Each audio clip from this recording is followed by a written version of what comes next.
दोस्तों, क्या देश का सबसे अमीर राज्य, सबसे ज्यादा कमाई करने वाला राज्य महाराष्ट्र मोदी और शाह के हाथ से निकल रहा है?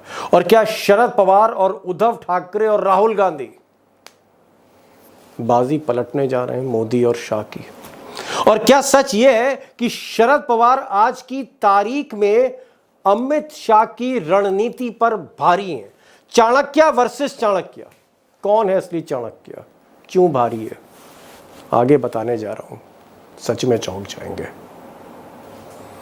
अब दोस्तों, साल भर पहले पिछले साल जुलाई के महीने में अमित शाह ने एक बड़े ऑपरेशन के तहत मोदी जी के आशीर्वाद से जब शरद पवार की पार्टी तोड़ी और अजीत पवार जो उनके भतीजे उनको अलग कर दिया, तो गोदी मीडिया ने कहा कि यह मास्टर स्ट्रोक था अमित शाह का। और अब महाराष्ट्र में शरद पवार और उद्धव ठाकरे, इनका खेल खत्म हो गया है।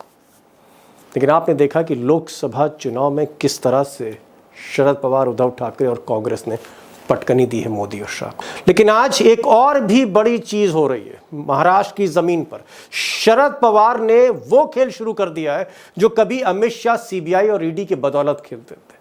शरद पवार ने, जी हां, चाणक्य शरद पवार ने बीजेपी के अंदर सेंधमारी शुरू कर दी है। और 2 दिन पहले ही बीजेपी के बड़े नेता छत्रपति शाहू जी महाराज के परिवार से जुड़े समरजीत सिंह गटके, बड़े नेता महाराष्ट्र के, बीजेपी छोड़कर शरद पवार के साथ आ गए।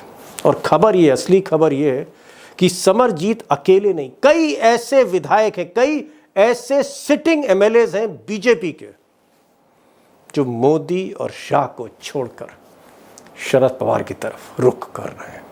और आप चौंकिएगा नहीं अगर आने वाले समय में दर्जन भर से ज्यादा विधायक शरद पवार के साथ आकर बैठ जाए बीजेपी के।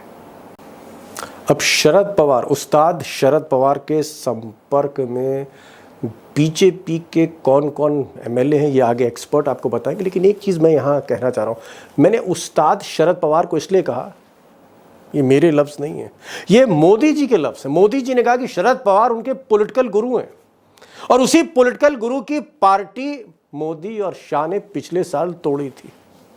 और आज उसका ठीक उल्टा हो रहा है। आज हो ये रहा है कि शरद पवार ने जता दिया है who is the real Chanakya. और यहां पर मैं दाद या कोई भी दाद देगा शरद पवार को इसलिए क्योंकि शरद पवार के जो ऑपरेशंस हैं वो इसलिए मायने रखते हैं कि शरद पवार सत्ता में नहीं है, विपक्ष में उनकी घेराबंदी चल रही है।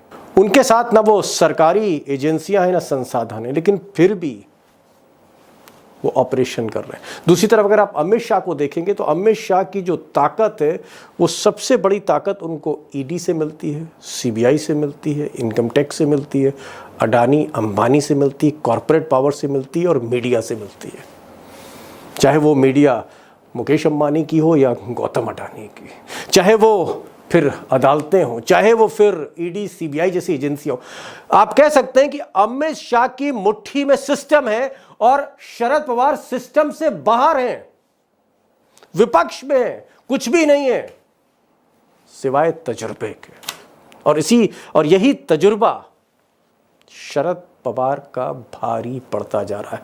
अगर मैं सच कहूं तो महाराष्ट्र में जो चुनाव होने जा रहे हैं, दिवाली के जस्ट बाद तैयारियां चल रही हैं, उसके पहले राउंड में शरद पवार ने मात दे दी है अमित शाह को। अब दोस्तों, आज का बड़ा सवाल कि क्या शरद पवार ने गेम बदल दिया है महाराष्ट्र का। अब ये बात मैं इसलिए कह रहा हूं कि महाराष्ट्र में पहले जो गेम हो रहा था, जो हम देख रहे थे कि शिवसेना टूट रही थी, एकनाथ शिंदे जो है मोदी जी और अमित शाह के पाले में जा रहे थे, शरद पवार की एनसीपी टूट रही थी, अजीत पवार अमित शाह और मोदी के पाले में जा रहे थे। लेकिन अब रिवर्स हो रहा है, रिवर्स ऑपरेशन। अब अमित शाह के लोग शरद पवार की तरफ जा रहे हैं। लाइन तो उद्धव ठाकरे के दरवाजे पर भी लगी है, अब उनको तय करना है कि ले या ना ले। लेकिन आज की तारीख में हवा का रुख देखकर जो सिटिंग एमएलएज हैं, वो चाहे अजीत पवार के हों या फिर वो बीजेपी के हों, पार्टी छोड़ के शरद पवार की तरफ आना चाह रहे। और अगर ये रिवर्स ऑपरेशन जारी रहा तो क्या बीजेपी की पार्टी में बड़ी तोड़फोड़ होने वाली है, बड़ी तोड़फोड़ होने वाली है। और अगर पार्टी में तोड़फोड़ होने वाली है तो क्या कहें, महाराष्ट्र मोदी और शाह के हाथ से निकल रहा है। और अगर महाराष्ट्र निकला, सबसे बड़ा सवाल, अगर महाराष्ट्र हाथ से निकला तो फिर मोदी जी का क्या होगा। Highest GDP state, richest state in India, अगर ये हाथ से निकला तो आगे मोदी जी की फिर राजनीति कैसी होगी, क्योंकि बैसाखियों पर मोदी जी चल रहे हैं। आज दो खास मेहमान हैं हमारे साथ सुधीर सूर्यवंशी, आप कह सकते हैं number 1 journalist, investigative journalist, political investigative journalist मैं कहूँगा, कई किताबें लिख चुके हैं और बारीक नज़र रखते हैं महाराष्ट्र की राजनीति पर, खबरें ब्रेक करते रहते हैं। सुधीर सूर्यवंशी साथ होंगे, बताएंगे कौन कौन शरद पवार के संपर्क में है, बीजेपी के नेता। और हमारे साथ उमाकांत लखेड़ा होंगे जो ऋषिकेश से जुड़ रहे हैं। 1979, 1980, 1979-80 से शरद पवार जी को जानते हैं, ट्रैक कर रहे हैं। वो आपको बताएंगे कि शरद पवार का अगला गेम क्या होगा और कितना भारी ये गेम पड़ेगा मोदी और शाह पर। मेरा जो सवाल है वो ये है कि शरद पवार, इसमें कोई शक नहीं कि आज की तारीख में अगर हिंदुस्तान में कोई चाणक्य, असली चाणक्य है तो शरद पवार क्या ऑपरेशन लोटस की तरह एक रिवर्स ऑपरेशन कर रहे हैं, जहां वो बीजेपी से लोगों को तोड़ रहे हैं, बड़े बड़े नेता को तोड़ रहे हैं। जैसे समरजीत सिंह, एक रॉयल फैमिली से बिलोंग करते थे, छत्रपति शाहू जी महाराज, उनकी आप कह सकते हैं परिवार से जुड़े, उनको वो लेके आ गए, और भी कई नेता को लेके आ रहे हैं।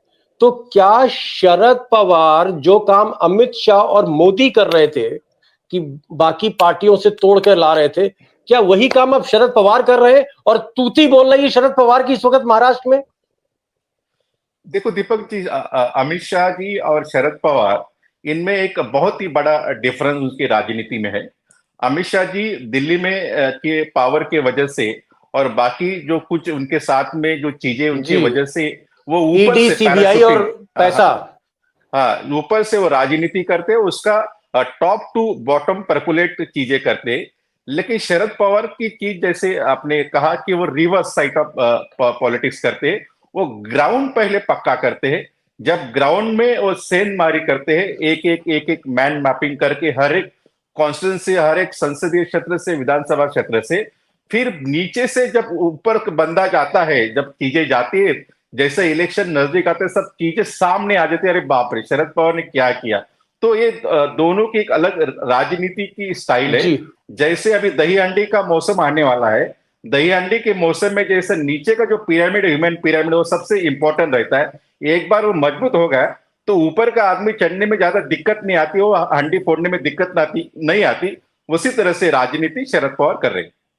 जी जी, नहीं आप ये कह रहे हैं कि अमित शाह ऊपर से ऑपरेशन शुरू करते हैं, सीबीआई से, इनकम टैक्स से, मोटे मोटे पोटली से जिसमें पैसा भरा रहता है, ऊपर से उनका ऑपरेशन होता है। शरद पवार पहले जमीन मजबूत करते हैं, उसमें एक फाउंडेशन मजबूत करते हैं, और जमीन मजबूत करने के बाद नीचे से ऊपर उनका ऑपरेशन जाता है। मैं यहां पर ये पूछ रहा हूं, मैं मान गया आपकी, मैं बात मान गया, आपका जो एक सेंटिमेंट्स है वो मैं समझ रहा हूं कि शरद पवार के आगे अमित शाह टिकते नहीं, ये आप कहना चाह रहे हैं। लेकिन मेरा सवाल दूसरा है, मैं कह रहा हूं कि मुझे सिर्फ संख्या बताइए। अभी तो एक आदमी टूटकर, मोदी जी का एक आदमी, बीजेपी का एक आदमी टूटकर शरद पवार की पार्टी में आया, क्या 4, 5, 6, 7 जैसे और बीजेपी के नेताओं पर निशाना है शरद पवार का? क्या आने वाले दिनों में बीजेपी के कई और नेता शरद पवार की पार्टी में जा सकते हैं? ये मेरा सवाल है, सिर्फ हमें नंबर बता दीजिए। बिल्कुल, मुझे लगता है कि 1, 2, 4, 5 से बहुत ही बड़ा नंबर है। अभी अरे तो सिर्फ आप कह रहे हैं 5-6 से ज्यादा ज्यादा ज्यादा नंबर है। तो अभी तो उन्होंने वेस्टर्न महाराष्ट्र में भारतीय जनता पार्टी को सेंधमारी शुरू किया है। उनका दौरा मराठवाड़ा में होना है, विदर्भा में होना है, नॉर्थ महाराष्ट्र में होना है।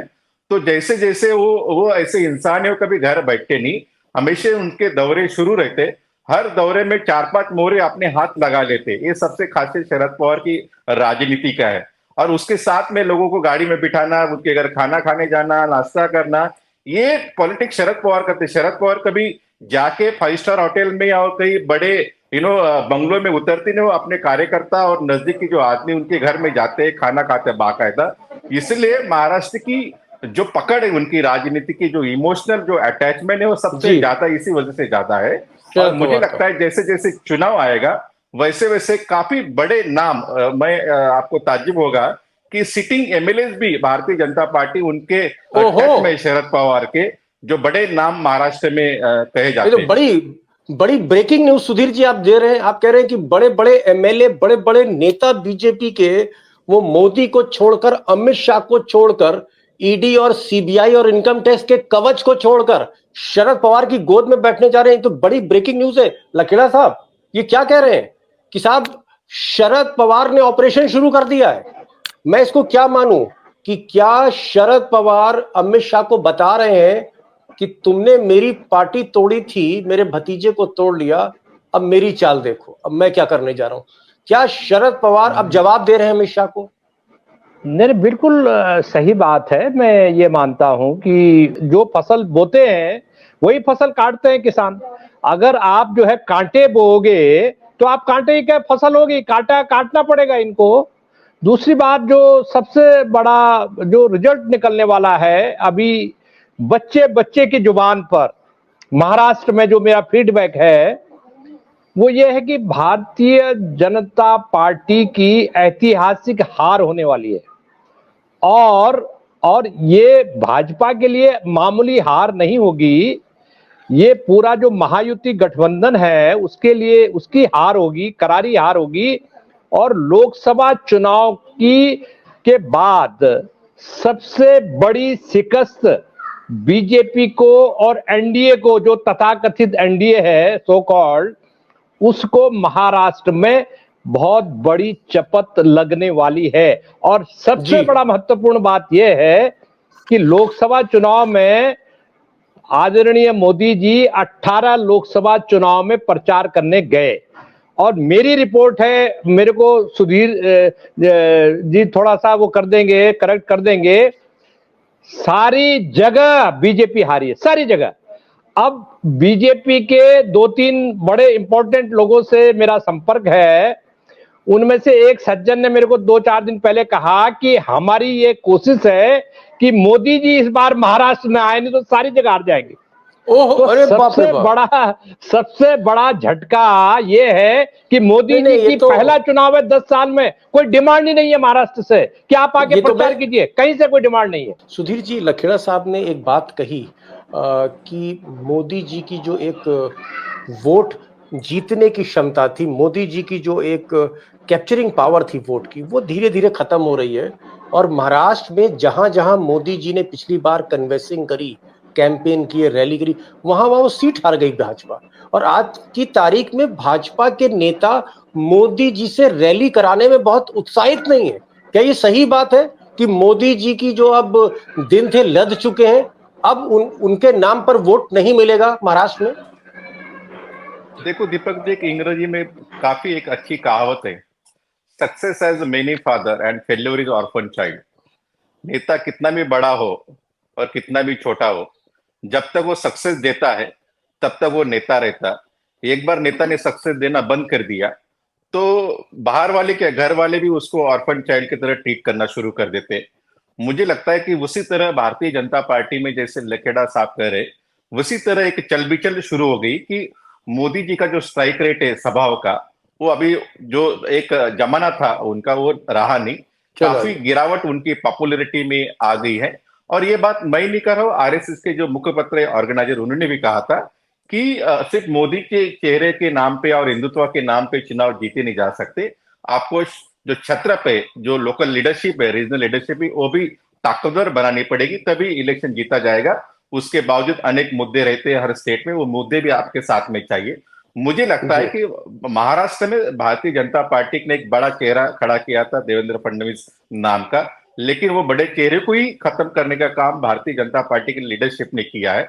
अभी उनके सामने चेहरा कौन है, ये सबसे बड़ा सवाल लोगों में है, भारतीय जनता पार्टी के साथ में लोगों में। और दूसरा अहम चीज मैं संक्षिप्त में बताना चाहता हूं, जैसे आपने कहा था लोग क्यों जाना चाहते हैं, जैसे आपने पूछा है।